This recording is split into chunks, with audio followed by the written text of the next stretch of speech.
नमस्कार, मैं रवीश कुमार। उद्धव ठाकरे की गिरफ्तारी की साजिश के दावे से एक बार फिर वह सवाल लौट आया है कि कब तक जनता के बीच विपक्ष से लड़ने के बजाय उसे जेल के नाम पर डराया जाता रहेगा। बार बार प्रधानमंत्री मोदी यही कहते हैं कि भ्रष्टाचार के खिलाफ जांच एजेंसियों को खुली छूट दे रखी है, लेकिन यहां तो मनमानी चलती नजर आ रही है। कई मामले आ गए हैं जब एजेंसियों ने अवैध रूप से किसी को गिरफ्तार किया है और उनके खिलाफ कोई एक्शन नहीं लिया गया है। महाराष्ट्र के विपक्ष के तीन नेताओं उद्धव ठाकरे, आदित्य ठाकरे, अनिल परब को जेल में डालने की योजना के आरोप पर एक्शन लिया ही जाना चाहिए। इसे हवा में खारिज नहीं कर सकते।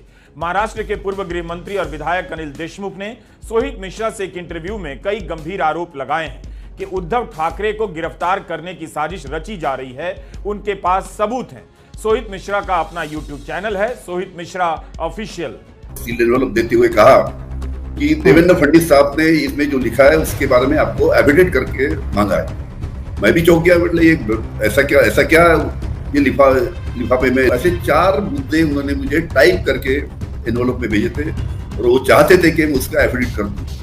अनिल देशमुख जिंदगी ही मतलब जेल में जाएगा, लेकिन किसी के ऊपर झूठे आरोप नहीं लगाएगा। आदित्य ठाकरे ने शराब पी और शराब पी के उसने दिशा सैलियन के ऊपर रेप किया और दिशा सैलियन को उसके बालकनी से उसने ढकेल के उसको मार डाला। ये ऐसा झूठा आरोप मैंने आदित्य ठाकरे के ऊपर लगाना, ऐसा एफिडेविट मैंने करके देना।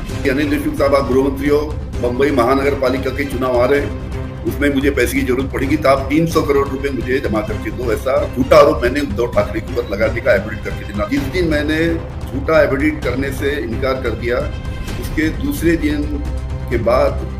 दिन सुबह 6 बजे मेरे यहाँ ईडी की पहली डेट। महाराष्ट्र में अक्टूबर में चुनाव होने हैं और चुनाव से पहले शरद पवार, एनसीपी के विधायक और पूर्व गृह मंत्री अनिल देशमुख का यह आरोप अगर राजनीतिक भी है तब भी इसे गंभीरता से लेना चाहिए। इसका कारण यह है कि ईडी की कार्रवाई को लेकर कोर्ट के ही फैसले हैं कि यह एजेंसी अवैध रूप से भी गिरफ्तार करती है और कमजोर सबूतों के आधार पर किसी को 5-5 महीने के लिए जेल में डाल सकती है।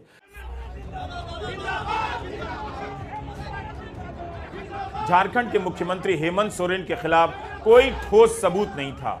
झारखंड हाईकोर्ट ने अपने फैसले में जो कहा है उसके बाद भ्रष्टाचार से लड़ने के मामले में ईडी का कोई नैतिक दावा नहीं रह जाता। शिवसेना के राज्यसभा सांसद संजय राउत को ईडी ने अवैध रूप से गिरफ्तार किया था। न्यूज क्लिक के संपादक प्रवीर पुरकायस को ईडी ने अवैध रूप से गिरफ्तार किया था। आप इन जांच एजेंसियों की कार्रवाई को आंखें मूंद कर भ्रष्टाचार के खिलाफ नहीं मान सकते, बल्कि इन आरोपों और कोर्ट की टिप्पणियों को देखकर लगता है कि किसी को भी जेल में डालने में इनका इस्तेमाल काफी आसान हो चुका है। केजरीवाल को ईडी से जमानत मिलने वाली होती है तो सीबीआई गिरफ्तार कर लेती है। अनिल देशमुख ने यह भी कहा कि उनके पास सारे सबूत हैं और पेन ड्राइव में सुरक्षित हैं। यह मामूली आरोप नहीं है। राज्य के उप मुख्यमंत्री देवेंद्र फडणवीस पर आरोप लगे हैं। फडणवीस ने खंडन किया है। अनिल देशमुख शरद पवार गुट के विधायक हैं और उद्धव ठाकरे की सरकार में गृह मंत्री थे। मुंबई के पूर्व पुलिस कमिश्नर परमबीर सिंह ने आरोप लगा दिया कि तत्कालीन गृह मंत्री अनिल देशमुख ने 100 करोड़ रुपए की वसूली का दबाव डाला। इस आरोप के बाद से अनिल देशमुख ने गृह मंत्री के पद से इस्तीफा दिया और जेल चले गए, जहां 13 महीने बाद जमानत मिली। अदालत की ओर से बार बार बुलाने के बावजूद परमबीर सिंह कभी अदालत में बयान दर्ज कराने नहीं गए, जबकि इनके ही बयान के आधार पर गृह मंत्री रहे अनिल देशमुख को 13 महीने जेल में रहना पड़ा। अनिल देशमुख ने आरोप लगाया है कि उन पर दबाव डाला जा रहा था कि वे ऐसे हलफनामे पर साइन कर दें जिससे उद्धव ठाकरे और उनके बेटे आदित्य ठाकरे को गिरफ्तार कर लिया जाए। इसलिए पहले अनिल देशमुख के मामले की जानकारी जरूरी है ताकि आपको स्पष्ट हो जाए कि आरोप कौन लगा रहा है और उसके साथ क्या हुआ। अनिल देशमुख के बारे में हम बताएंगे, लेकिन ध्यान रखिएगा इनका मामला काफी हद तक अरविंद केजरीवाल के मामले से भी मिलता है और बहुत हद तक हेमंत सोरेन के मामले से भी। अनिल देशमुख को नवंबर 2021 में गिरफ्तार किया गया। दिसंबर 2022 में बॉम्बे हाईकोर्ट ने उन्हें मेडिकल आधार पर जमानत दी। सीबीआई चाहती थी कि किसी तरह जमानत टल जाए। कोर्ट ने सीबीआई को 10 दिन का वक्त दिया, लेकिन उसके बाद साफ साफ कह दिया अब और समय नहीं दिया जाएगा। बॉम्बे हाईकोर्ट के जस्टिस एमएस कार्निक ने कहा कि किसी भी परिस्थिति में अब विस्तार नहीं मिलेगा। बाद में 27 दिसंबर को हाईकोर्ट में जस्टिस एसजी चपलगांवकर की वेकेशन बेंच के सामने जमानत पर स्टे बढ़वाने की मांग करते हुए सीबीआई के वकील ने कहा कि उन्होंने 16 दिसंबर को सुप्रीम कोर्ट में स्पेशल लीव पिटीशन फाइल की है, लेकिन कोर्ट में अवकाश होने की वजह से सुनवाई की तारीख नहीं मिली है, इसलिए कोर्ट खुलने तक स्टे बढ़ा दिया जाए। देशमुख के वकील अनिकेत निगम ने कहा कि जमानत का आदेश 12 दिसंबर को आया, फिर भी एसएलपी फाइल करने के लिए सुप्रीम कोर्ट जाने में एजेंसी ने 16 दिसंबर तक का समय लिया, जिससे वहां अवकाश हो जाए और उसी को आधार बनाकर स्टे बढ़वाया जा सके। बॉम्बे हाईकोर्ट ने देशमुख के वकील के तर्क को सही मानते हुए जमानत पर रोक बढ़ाने से इनकार कर दिया। 28 दिसंबर को देशमुख जमानत पर रिहा हुए। उससे पहले देशमुख को ईडी केस में हाई कोर्ट से जमानत मिल चुकी थी। सीबीआई ने अपनी ओर से कहा कि मनी लॉन्ड्रिंग के केस में जमानत हो जाने का यह मतलब नहीं कि आप दूसरे मामले में भी जमानत दे दें, पर हाईकोर्ट ने जमानत दी। अक्टूबर महीने में ईडी के पीएमएलए मनी लॉन्ड्रिंग के केस में देशमुख को जमानत मिली थी, जिसे सुप्रीम कोर्ट ने भी सही माना था। जनवरी 2023 में सुप्रीम कोर्ट ने सीबीआई की रिहाई को चुनौती देती हुई याचिका को ठुकरा दिया। Chief justice DY Chandrachud, justice JB Pardiwala और जस्टिस वी रामसुब्रमण्यन की बेंच थी। चीफ जस्टिस ने देशमुख को पीएमएलए के मामले में मिली जमानत का हवाला देते हुए कहा कि हम उस मामले में पहले ही बेल दे चुके हैं, हम इस बात को यहीं खत्म करते हैं। यह डिटेल बताना जरूरी था, केवल उद्धव ठाकरे की गिरफ्तारी की योजना की राजनीति को समझने के लिए नहीं, बल्कि अनिल देशमुख के मामले में भी कुछ कुछ वही हो रहा है जो अरविंद केजरीवाल और हेमंत सोरेन के मामले में हो रहा है। जेल से बाहर ना आ सके अरविंद केजरीवाल, इसलिए सीबीआई ने केस कर दिया, वह भी तब जब लगा कि ईडी के केस में जमानत मिल सकती है। इस समय केजरीवाल ईडी के केस में जमानत पर हैं, मगर सीबीआई के केस के कारण जेल में हैं। इसलिए अगर अनिल देशमुख किसी दबाव या तिकड़म के आरोप लगाते हैं, दावा करते हैं, तो आप उसे हवा में नहीं उड़ा सकते, गंभीरता से लेना ही पड़ेगा, क्योंकि विपक्ष के नेताओं को किसी तरह फंसाकर जेल में डालने, जेल में रखने की राजनीति इतनी भी आधारहीन नहीं है। पूर्व गृह मंत्री अनिल देशमुख ने सोहित मिश्रा को अपने आरोपों और दावों के बारे में विस्तार से बताया है, सुनिए। 3 साल के पहले जब मेरे ऊपर ईडी लगी थी, सीबीआई लगी थी, उस टाइम देवेंद्र फडणवीस जो भारतीय जनता पार्टी के महाराष्ट्र के बड़े नेता है, उन्होंने एक आदमी मेरे तरफ भेजा। वो आदमी ने मेरी देवेंद्र फडणवीस से बात कर दी। वो आदमी 4-5 बार मेरे पास आया और देवेंद्र फडणवीस से हमेशा मेरी फोन से, उसके फोन से मेरी बातचीत कर देता था। देवेंद्र फडणवीस ने मुझे कई बार बताया कि अनिल देशमुख साहब, आपके केस में कुछ दम नहीं है, हमको मालूम है, हमको आपको मदद करना है। मेरा ठीक है, अच्छी बात है, आपको सब मालूम है, असलियत मालूम है, तो आप मदद कीजिए। फिर एक दिन जब वो आदमी उनका आया और देवेंद्र फडणवीस से उसने मेरी बात करवा दी। देवेंद्र फडणवीस ने उस टाइम मुझे बताया कि मैं कुछ कागजात भेज रहा हूं, आप जरा देख लीजिए। वो आदमी दूसरे दिन मेरे पास एक सील्ड एनवलप लेके आया और सील्ड एनवलप लाने के बाद में मेरे सरकारी निवास स्थान पे वो आया और वहां पे उसने मेरे हाथ में वो सील्ड एनवलप देते हुए कहा कि देवेंद्र फडणवीस साहब ने इसमें जो लिखा है उसके बारे में आपको एफिडेविट करके मांगा है। मैं भी चौंक गया, मतलब ये ऐसा क्या ये लिफाफे में, एनवलप में किसका मैं एफिडेविट करके देना है। मैंने एनवलप को जब फोड़ा और उसमें जब पढ़ा तो उसमें 4 मुद्दे थे कि 4 पॉइंट के ऊपर मुझे एज ए अनिल देशमुख गृहमंत्री करके एफिडेविट करके देना था। पहला मुद्दा ऐसा था कि उद्धव ठाकरे जी के ऊपर मुझे झूठा इल्जाम लगा कि उसका एफिडेविट करके देना था। वो नंबर 1 कि उद्धव ठाकरे ने मुझे उनके सरकारी निवास स्थान पर एज ए गृहमंत्री बुलाया और मुझे कहा कि अनिल देशमुख साहब, आप गृहमंत्री हो, बंबई महानगर पालिका के चुनाव आ रहे हैं, उसमें मुझे पैसे की जरूरत पड़ेगी, तो आप 300 करोड़ रुपए मुझे जमा करके दो। ऐसा झूठा आरोप मैंने उद्धव ठाकरे के ऊपर लगाने का एफिडेविट करके देना, नंबर 1।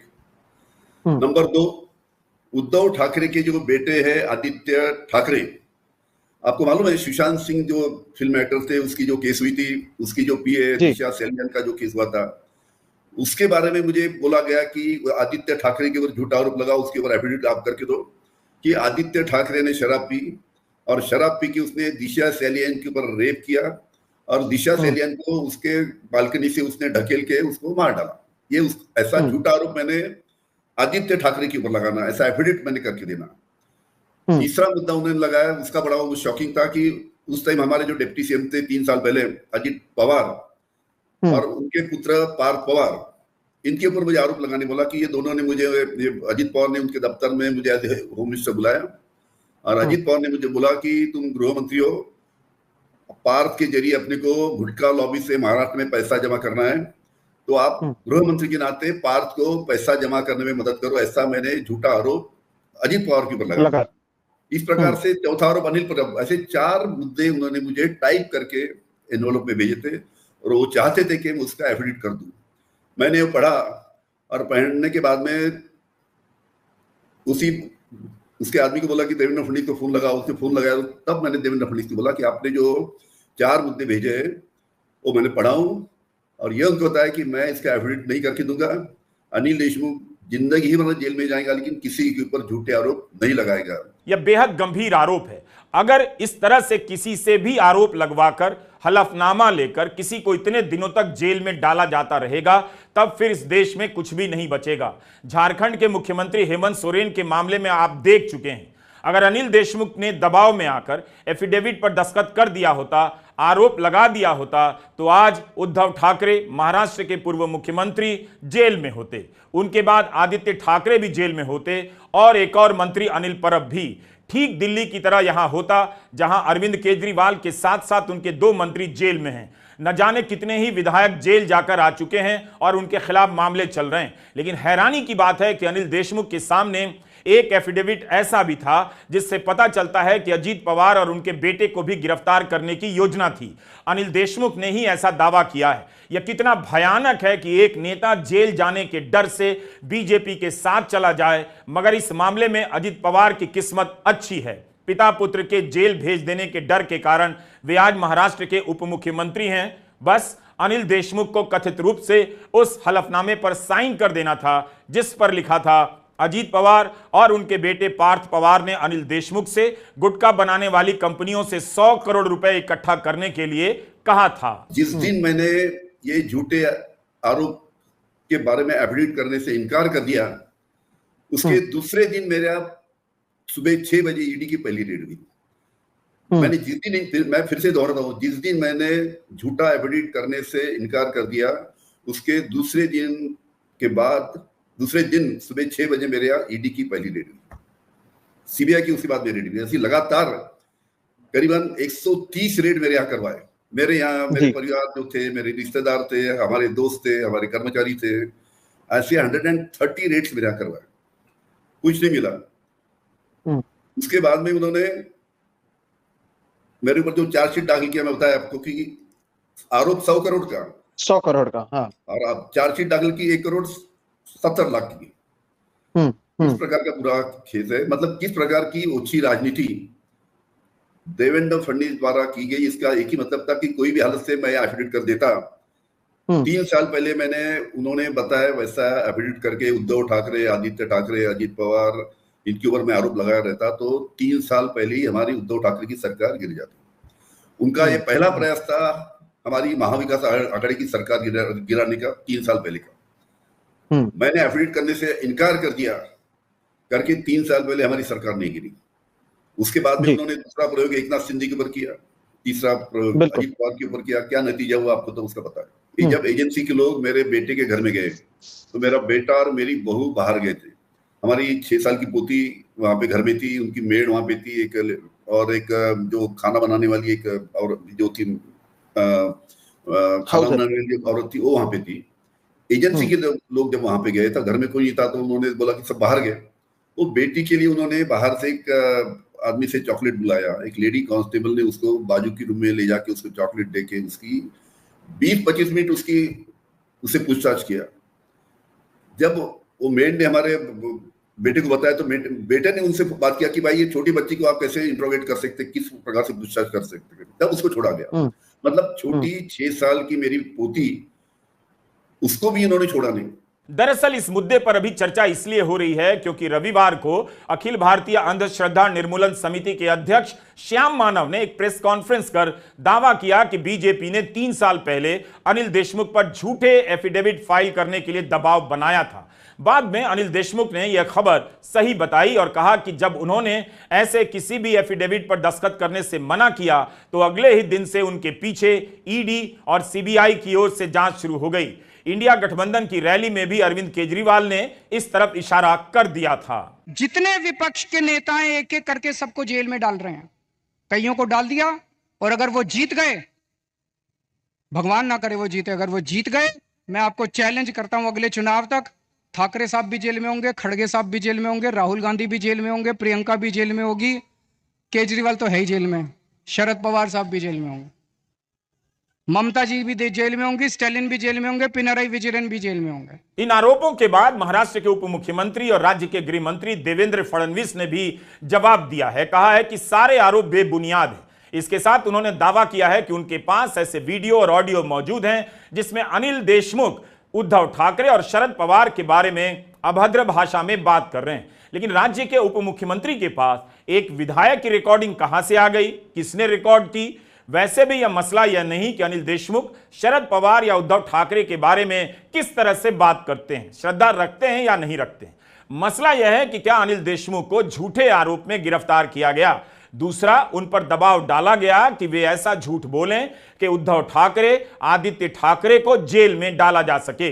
अनिल देशमुख यांच्यावर आरोप लागल्यानंतर आमचं सरकार नव्हतं, महाविकास आघाडीचं सरकार होतं, ती केस मुंबई हायकोर्टाच्या चीफ जस्टिस समोर लागली आणि मुंबई हायकोर्टाच्या चीफ जस्टिस यांनी अनिल देशमुख यांच्या विरुद्ध एफआयआर करायला लावला। त्यांच्या सरकारमध्ये तो एफआयआर झाला, त्यानंतर ते जेलमध्ये गेले आणि ते आता बेलवर बाहेर आहेत, ते काही सुटलेले नाही आहेत। 100 कोटीच्या वसुलीच्या केसमध्ये ते जेलमधनं बेलवर बाहेर आलेले आहेत। मी आज तुम्हाला स्पष्टपणे सांगतो आणि माझं त्यांनाही सांगणं आहे, कारण त्यांच्याच पक्षाच्या लोकांनी त्या काळातल्या त्यांचे काही ऑडिओ व्हिज्युअल्स हे मला आणून दिलेले आहेत। त्यामध्ये ते उद्धव ठाकरेंबद्दल काय बोलतायत, ते पवार साहेबांबद्दल काय बोलतायत, या संपूर्ण जे आरोप आज आमच्यावर लावतायत त्या संदर्भात ते काय बोलतायत, वाझेवर ते काय बोलतायत, या सगळ्या गोष्टी आहेत। माझ्यावर वेळ आली तर मला त्या पब्लिक कराव्या लागतील। अनिल देशमुख ने कहा है कि अगर उनके पास सच में ऐसा कोई ऑडियो विजुअल सबूत है देवेंद्र फडणवीस के पास जिससे साबित होता है कि देशमुख उद्धव ठाकरे और शरद पवार के खिलाफ अभद्र भाषा में बात कर रहे थे तो उनको वो सबूत पब्लिक करने चाहिए। उनके पास ऐसे कोई क्लिप नहीं है, वे खुद को बचाने के लिए इस तरह की बातें कर रहे हैं। मैं देवेंद्र फडणवीस को चैलेंज करना चाहता हूँ कि जिस प्रकार का जिक्र उन्होंने कल किया कि मेरे पास अनिल देशमुख के खिलाफ में कुछ वीडियो क्लिपिंग्स है, ऑडियो वीडियो जो भी रहे, मेरा जाहिर उनको चैलेंज है कि उन्होंने वीडियो क्लिपिंग जल्द से जल्द जनता के सामने लाना चाहिए। मुझे पता है कोई वीडियो क्लिपिंग नहीं, सिर्फ बयान देने के लिए उन्होंने कहा है। मुझे पूरा 100% मालूम है उनके पास वीडियो क्लिपिंग होंगी तो उन्होंने जनता के सामने मेरे खिलाफ का वीडियो क्लिपिंग लाना चाहिए, मेरा उनको चैलेंज है। महाराष्ट्र की राजनीति में जेल का बड़ा रोल हो गया है। शिवसेना के एक और नेता राज्यसभा सांसद संजय राउत को 100 दिनों तक आर्थर रोड जेल में डाल दिया गया। ईडी की विशेष अदालत ने कहा कि उनकी गिरफ्तारी अवैध थी। बाद में बॉम्बे हाईकोर्ट ने भी संजय राउत की जमानत मंजूर की। देखिए, इनके मामले में भी अवैध गिरफ्तारी हुई। न्यूज क्लिक के संस्थापक प्रबीर पुरकायस्थ के मामले में भी सुप्रीम कोर्ट ने कहा है उन्हें अवैध रूप से गिरफ्तार किया गया था, 7 महीने के बाद जमानत मिली। तो इस ट्रैक रिकॉर्ड के साथ बीजेपी के नेताओं के बयानों और जांच एजेंसियों की हरकतों को आप देखिए, राज्यसभा का सांसद भी बिना किसी सबूत के जेल में डाल दिए जाते हैं। मुख्यमंत्री को इस्तीफा देकर जेल जाना पड़ता है और यह सब कब तक चलेगा इस देश में? मान्यवर, मैं आपसे आपके माध्यम से इस सरकार से कहना चाहता हूं, इनका बजट पड़ रहा था मान्यवर, जेलों को भी इन्होंने कम बजट दिया। अरे जेल का बजट तो बढ़ा दीजिए, 300 करोड़ रुपए जेल का बजट बढ़ा दीजिए। अरे अभी हमको जेल में भेजा है, कल तुमको जेल में आना है, तुम सबको जेल में आना है। जेल का बजट बढ़ा दो, जेलों को ठीक कर दो। विपक्ष से मुकाबला जनता के बीच नहीं हो रहा, जेल के सहारे किया जा रहा है। इस आरोप को हल्के में नहीं लिया जा सकता। अगर अनिल देशमुख कह रहे हैं कि उनके पास सबूत हैं तो उसकी जांच होनी चाहिए, मगर जांच कौन करेगा? क्या वही एजेंसी जिसके बारे में कोर्ट ही कह चुकी है कि अवैध गिरफ्तारियां करती हैं। जब संपादक और राज्यसभा के सांसद को अवैध रूप से गिरफ्तार किया जा सकता है, एक मुख्यमंत्री को कमजोर सबूतों के आधार पर गिरफ्तार किया जा सकता है, तब यह साफ है कि भारत की राजनीति में विपक्ष को निपटाने का खेल अब भी जारी है और जारी रहेगा। नमस्कार, मैं रवीश कुमार।